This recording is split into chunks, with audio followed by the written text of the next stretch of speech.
In this tutorial video, we're going to learn how to form compounds. Now, compounds are defined as two or more elements that are chemically combined in a fixed ratio.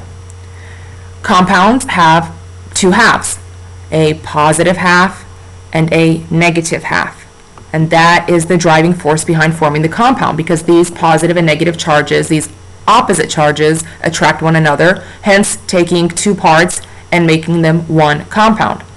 Now, we have two kinds of compounds, and it's very important to make note of that because it is a commonly overlooked but very, very important note that we have an ionic compound and we have molecular compounds.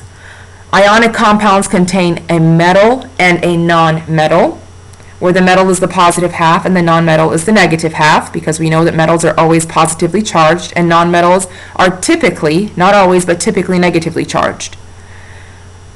Molecular compounds, however, do not contain any metals. They are simply a grouping of nonmetals, two or more nonmetals that are chemically combined, whereby the first nonmetal in the formula is the positive charge. We always write the first element to be the cation, and the second nonmetal will be the negative charge.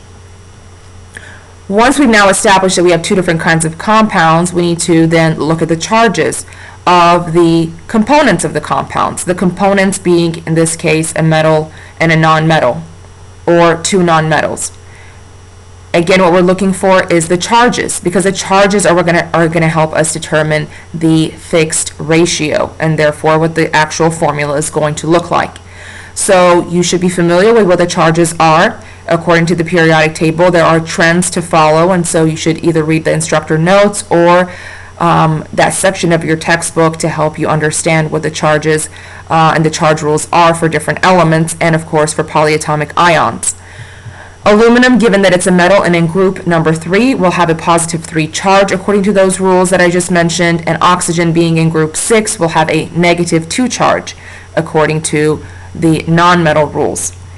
A very simple and commonly applied method for determining the formula is the switching method, whereby the charge of the aluminum here is a +3, using the blue arrow, becomes the subscript and the number of atoms of oxygen, and the same happens for the charge of the oxygen, the -2, coming down using the pink arrow and becoming the subscript, or the number of atoms of aluminum. So the 2 of the oxygen comes down to give us 2 aluminums, Al2, and the 3+ of the aluminum comes down to give us O3 in the formula. So the formula for aluminum oxide would be Al2O3. Now, it's important to understand the fundamentals behind that, because the shortcut does have its shortfalls. So it's important to understand the background behind why this is correct mathematically speaking.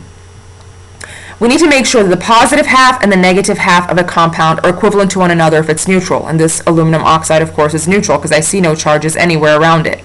That means the positive charges of the aluminum and negative charges, again, of the oxygen must be equal to one another.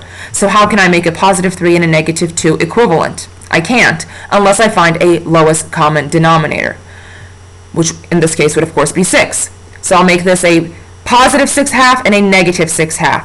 So given that I'm trying to find a +6 on the aluminum side, and each aluminum is worth +3, how many aluminums will I need? Well, of course, I'll need 2.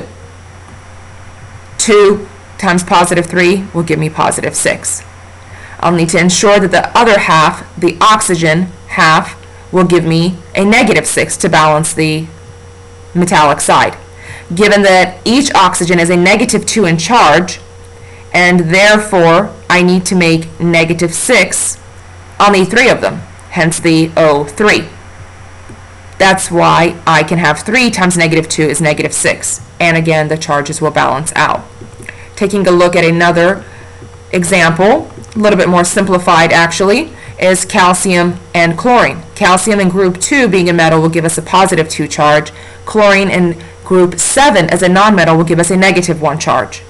Again, using the switching method, the 2 using this arrow will become the subscript for chlorine, hence Cl2, and the 1 minus from the chlorine will be the charge for, or excuse me, the subscript for calcium. Now, since 1 is an understood value, we don't write it, and so it would just be CaCl2 as the formula for calcium chloride. Again, mathematically, the charges must be equal to one another. So 1 times the positive 2 is plus 2 on the calcium side. 2 times the minus 1 would give us a minus 2 here on the chlorine side. Again, think of it mathematically. If calcium is plus 2 and chlorine is minus 1, how many chlorines will we need to equal the charge on the calcium? We'll need 2 of them, hence CaCl2. Now, in the case of using calcium with hydroxide, a polyatomic ion, of course you should know the polyatomic ions, memorizing the formulas, the names, and the charges. NO3 1 minus, for example, is nitrate. NO2 1 minus is nitrite, and so on.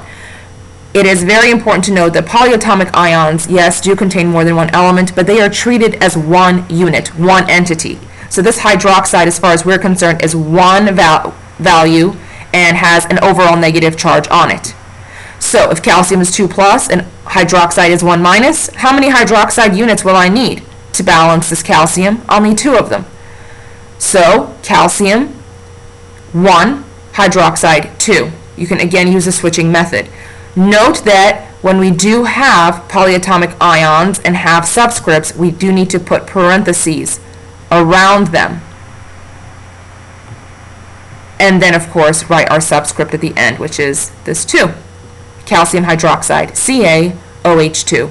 You can follow the same procedure for other polyatomic ions as well.